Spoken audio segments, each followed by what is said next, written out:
ಇನ್ನು ತಮಿಳುನಾಡಿನಲ್ಲಿ 717 ವೈನ್ ಶಾಪ್ಗಳು ಬಂದಾಗಿದೆ. 717 ಮದ್ಯದಂಗಡಿಗಳನ್ನು ಮುಚ್ಚುವಂತಹ ಆದೇಶವನ್ನು ಸಿಎಂ ವಿಜಯ್ ಕೊಟ್ಟಿರೋದು. 2 ವಾರಗಳ ಒಳಗೆ ವೈನ್ ಶಾಪ್ ಬಂದ್ಗೆ ಆದೇಶ.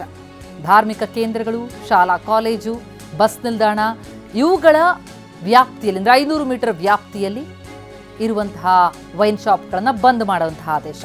ಧಾರ್ಮಿಕ ಕೇಂದ್ರದ ಸ್ಥಳಗಳ ಬಳಿ 276 ಅಂಗಡಿ, ಶಿಕ್ಷಣ ಸಂಸ್ಥೆಗಳ ಬಳಿ ಇರುವಂತಹ 186 ವೈನ್ ಶಾಪ್ಗಳು ಮತ್ತು ಬಸ್ ಸ್ಟ್ಯಾಂಡ್ ಬಳಿ ಇರುವಂತಹ 255 ವೈನ್ ಶಾಪ್ಗಳೇನಿವೆ ಅದೆಲ್ಲವನ್ನ ಕೂಡ ಬಂದ್ ಮಾಡುವಂತಹ ಆದೇಶ ಕೊಟ್ಟಿದ್ದಾರೆ ಸಿಎಂ ವಿಜಯ್.